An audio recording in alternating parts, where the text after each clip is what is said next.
Usually when we talk about achieving some kind of goal, there's this expectation of a straight, logical line. Right, like a formula. Exactly, like saving money. You Yeah. put 50 bucks in a jar every week, and at the end of the month, you have $200.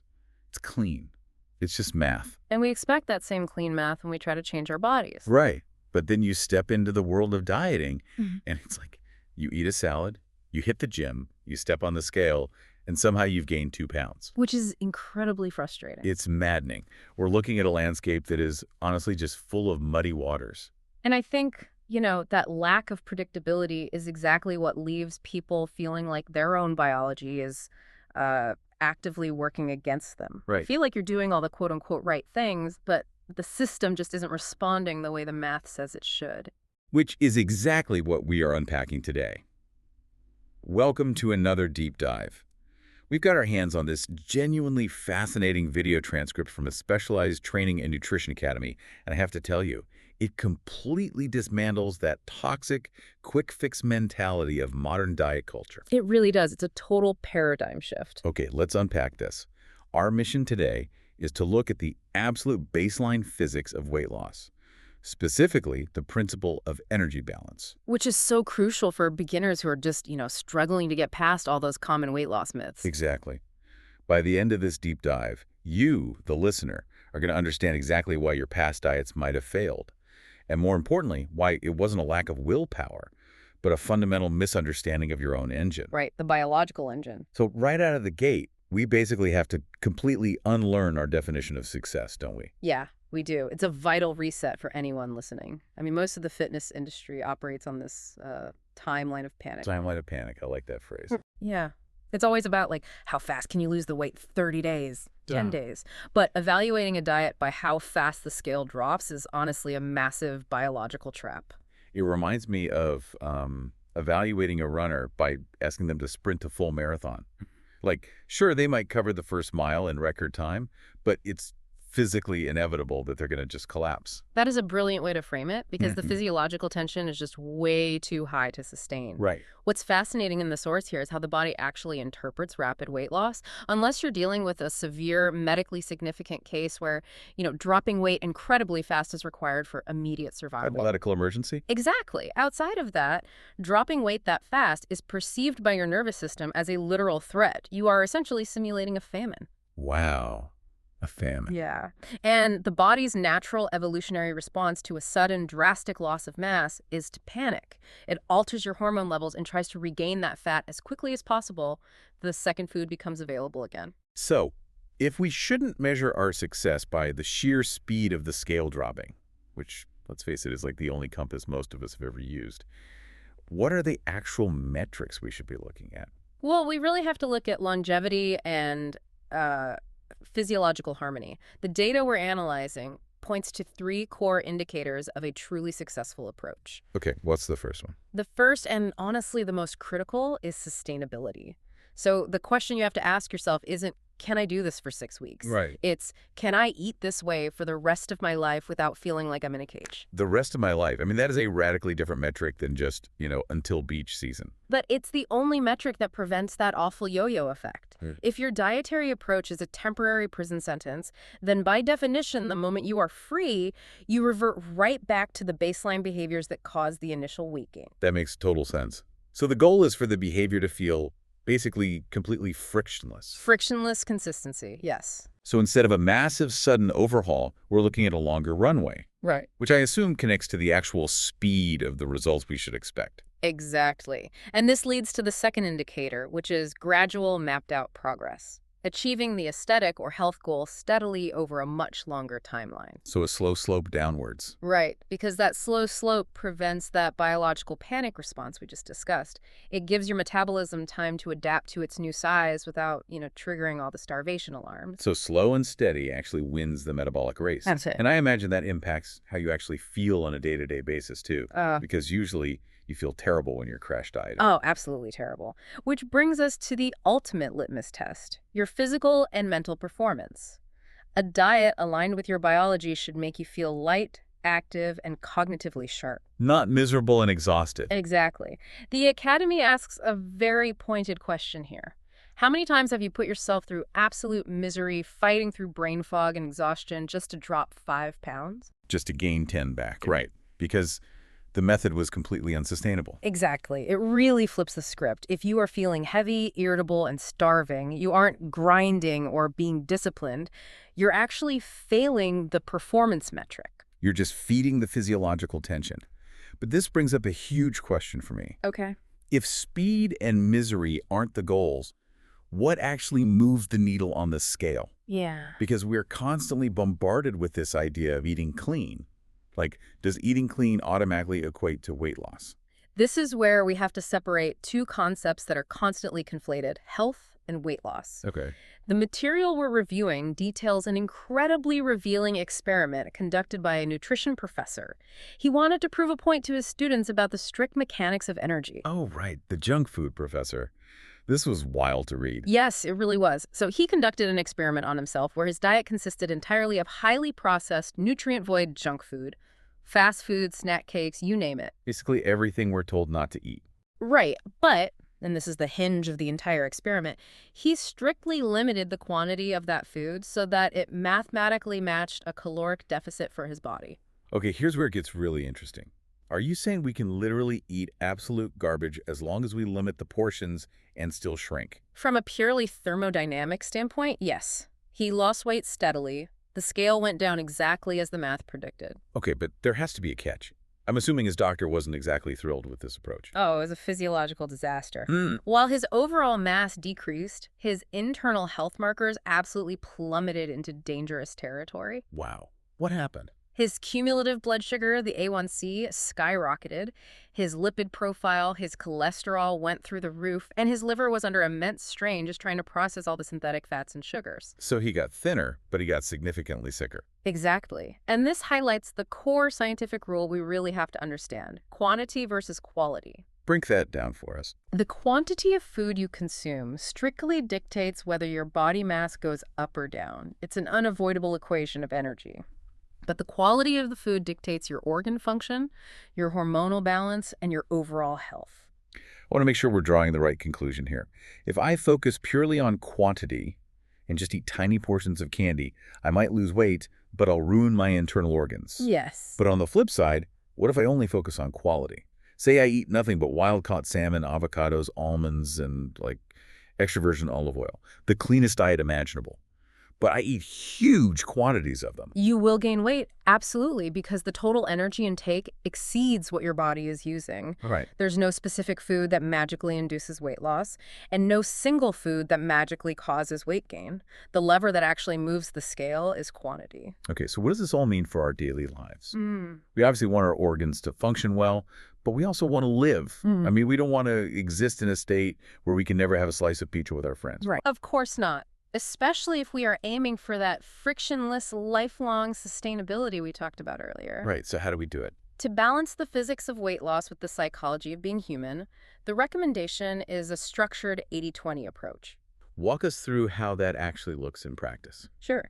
It means 80 to 90% of your intake needs to be high-quality, nutrient-dense food, lean proteins, complex carbohydrates, fibrous vegetables. The good stuff. Right. This is the biological fuel. This is what keeps your cholesterol in check, supports your immune system, and keeps the organs happy. Providing the raw materials the body actually needs to repair itself, and the remaining 20%. That is your psychological pressure valve. 10 to 20% of your intake is strictly reserved for treats, social meals, or comfort foods. Oh, I like the sound of that. Yeah. By intentionally carving out space for that 20%, you completely remove the psychological burden of restriction.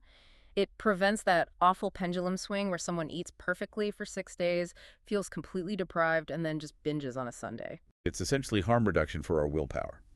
Feed your organs with the 80, feed your psychology with the 20. Beautifully put. So if quantity is the main lever for weight, we have to look closely at the other side of the equation. How does the body actually burn through those quantities? Now we're getting into the mechanics of the energy balance equation. I actually want to upgrade a metaphor we hear all the time. People always compare the body to a bank account, calories in, calories out. Right, very common. But based on the transcript, a bank account is way too passive. The body is much more like an incredibly complex, highly adaptive biological furnace. Yes, exactly. It doesn't just passively store or burn energy. It reacts to what you feed it. Right. But I think there is a huge misconception about the burning part. Most of us, when we hear calories out, we immediately picture sweating buckets on a spin bike or running on a treadmill. We equate burning energy almost entirely with structured exercise. Which is a fundamental misunderstanding of human physiology. If we connect this to the bigger picture, structured exercise is actually a shockingly small slice of our daily energy expenditure. I mean, most of us who have looked into fitness know the gym isn't everything, but the breakdown provided in the source is still pretty eye-opening. How exactly are we burning energy if it isn't mostly from lifting weights or running? So there are 4 distinct biological avenues for burning energy. Okay, let's go through them. The first is exactly what you mentioned, structured exercise. Lifting, swimming, running. It's fantastic for cardiovascular health and building muscle, but purely from an energy burn perspective, it's a minor contributor for the average person. Okay, so if scheduled gym sessions aren't the main driver, it has to be the movement we don't even realize we're doing. Exactly. That brings us to avenue number 2, non-exercise activity thermogenesis, or NEAT. Neat. Okay. This is the energy you expend just existing in the physical world. Walking through the grocery store, pacing while on the phone, fidgeting at your desk, maintaining your posture. The subconscious movement. And it's fascinating because you can actually observe this in people. Some people talk with their hands, they're constantly shifting their weight, tapping their feet. And those subconscious movements burn a tremendous amount of energy cumulatively over 14 waking hours. Mhm. In fact, for someone with an active job, say a nurse or a construction worker, their NEAT will absolutely dwarf the calories burned by someone who sits at a desk all day but hits the gym for an hour. Wow. Which explains why sitting all day is so detrimental even if you work out. Yep. Okay, what is the third avenue? Because this one surprised me. The third is digestion, formerly known as the thermic effect of food. Your body literally has to spend energy to extract energy from what you eat. I really want to dig into the why here. Okay. Because earlier we talked about the 80-20 rule, prioritizing high-quality foods.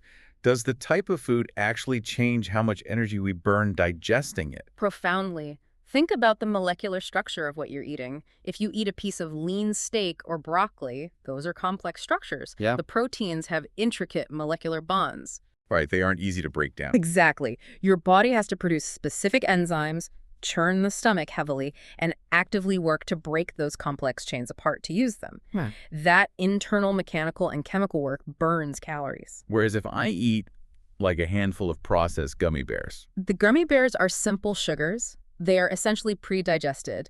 They hit your stomach and absorb passively into your bloodstream with almost zero mechanical effort. wow. So by prioritizing that 80% high-quality whole food intake, you are actually forcing your biological furnace to burn hotter just to process your meals. He's a brilliant mechanism. It really is. But even combining exercise, subconscious movement, and digestion, we still aren't at the biggest piece of the pie. Not even close. Avenue number 4 is your basal metabolic rate, your resting metabolism. Right. This is the colossal amount of energy required just to keep your biological lights on. Give us the scale of this. How much of our daily energy goes just to basic survival? The Academy's data highlights a staggering reality. For the average person, up to 60% of your total daily calorie burn comes strictly from your resting metabolism. 60%. Wait, that's massive. It is. Think about the sheer mechanical work happening right now. Your heart is pumping gallons of blood, your lungs are inflating and deflating, your liver is detoxifying, your brain is processing electrical signals. Even when you're sleeping. Even when you are dead asleep, your organs are running a marathon. If your total daily burn is 2,000 calories, 1,200 of them are spent just keeping your internal organs functioning. This is a massive aha moment because it completely shifts where we should be focusing our mental energy. Instead of obsessing over trying to burn 300 calories on an elliptical machine, we need to respect and protect this incredible baseline engine. Exactly. And this raises an important question about how we treat that engine. Remember earlier when we talked about the biological panic of crash dieting? The family response. Yeah. Right. If you drastically cut your food intake to try and speed up weight loss, your body senses a famine. And because it's a highly adaptive furnace, it reacts to protect you. How does it do that? Does it just, stop burning fat? It actively dims the lights in the building. It downregulates your resting metabolic rate. It slows down your digestion. It lowers your core body temperature. And it subconsciously stops you from fidgeting or moving to preserve energy. So your NEAT just drops. plummets without you even realizing it. Yeah. You feel lethargic because your body is quite literally forcing you to stop moving. So by starving yourself, you are outwardly compromising your biggest calorie-burning asset. Your 60% baseline drops, meaning you stop burning calories naturally, which stalls your weight loss entirely. Precisely. The biological objective is to feed the furnace enough high-quality fuel and stay generally active so that your resting metabolic rate stays robust and high. Okay, so this brings us to a really practical crossroads for you, the listener. If our metabolism does most of the heavy lifting, how do we align our daily habits to keep that engine running smoothly? Because the transcript talks heavily about the friction between what we want and what we actually do. Yeah, the expert in the transcript identifies a psychological trap that derails almost everyone. It's the mismatch between ambitious goals and chaotic behaviors. So wanting to look like an athlete but living like a couch potato. Exactly. When your goal requires high-level consistency, but your daily lifestyle is highly reactive, skipping meals, eating fast food out of convenience, remaining entirely sedentary, your mind and body exist in a constant state of tension. You're always aware that your actions don't align with your ambitions. Right, and that tension is exhausting. It's why people burn out. So what's the solution? The antidote to that tension is what they call frictionless consistency. You have to build daily habits that naturally support your baseline metabolism without requiring intense white-knuckle willpower every single day. But practically speaking, how do we monitor this? If energy balance is a mathematical reality, do we need to be mathematicians? Like, should we be obsessively tracking both our calories in and our calories out on our smartwatches and apps? This is perhaps one of the most vital warnings in the entire transcript. You can, and generally should, have a reasonable awareness of your calories in, because food has tangible, measurable energy values. You can weigh a piece of chicken, you can read a label, Right, the inputs are a known quantity in the physical world. but you cannot accurately calculate your calories out outside of a highly advanced sealed metabolic chamber in a laboratory. Well, hold on. What about all the technology we rely on? I mean, my smartwatch claims to track my active energy down to the decimal.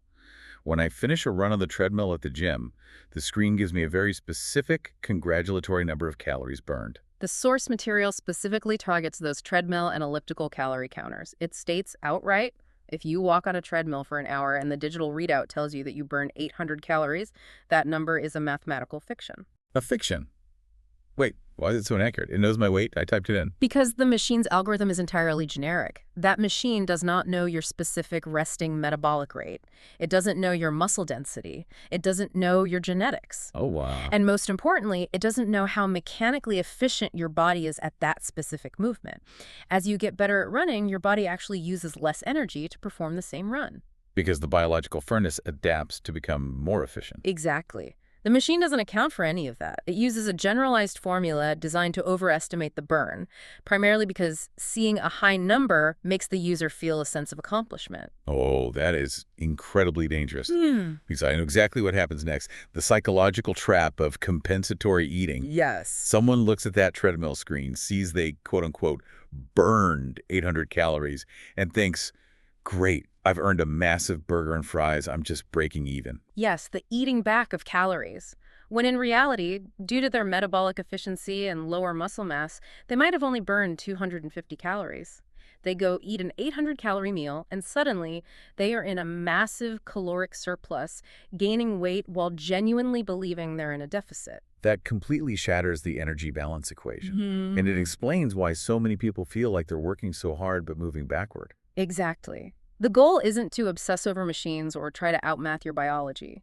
You cannot micromanage calories out. Right. You control your inputs by focusing on the 80-20 rule, prioritizing high-quality, complex foods that increase the thermic effect of digestion. And you support your outputs by staying generally active throughout the day to keep your NEAT high, lifting weights to build muscle, and basically letting your resting metabolism do the heavy lifting it was designed to do. It's about widening the gap naturally, rather than forcing it artificially. Let's bring this all together, because we have completely dismantled some deeply ingrained myths today. We started by redefining success, moving away from the biological panic of rapid weight loss and looking instead at lifelong sustainability and physical performance. Right, and we learned the crucial difference between the thermodynamics of weight loss and the biology of health. The junk food professor proved that while quantity pulls the lever on the scale, quality dictates how your organs function. which is why the 80-20 balance is non-negotiable. We also upgraded our understanding of the metabolic engine. We learned that the gym is just a fraction of the picture, and that the true powerhouse of energy burn is our baseline resting metabolism, supported by the subconscious movements of our day and the energy required just to digest complex whole foods. And we confronted the fallacy of fitness trackers, recognizing the very real danger of trusting algorithms over our own bodily signals. It really all comes down to removing that physiological and psychological tension. Stop sprinting the marathon and stop trying to outsmart a biological system that has evolved over millions of years. Listen, I want you, the listener, to take these concepts and start looking at your own daily friction. But to wrap us up, the expert in our source material was so adamant about the psychological trap of those fitness trackers. How should we practically apply that warning this week? Well, it requires a profound shift in how we interact with our environment. We are so conditioned to seek validation from digital readouts. So the most impactful habit you can build this week might have nothing to do with what is on your plate or what weights you're lifting. Okay, what is it? Next time you step onto a treadmill, a spin bike, or an elliptical, take your towel and physically drape it over the digital display. Hide the numbers completely. Hide them. Instead of chasing a fictional, mathematically flawed calorie target to justify your dinner, turn your focus inward. Ask yourself, is this movement making me feel lighter and more capable today? Is it building my engine, or am I just feeding the tension? That is the absolute ultimate metric of success.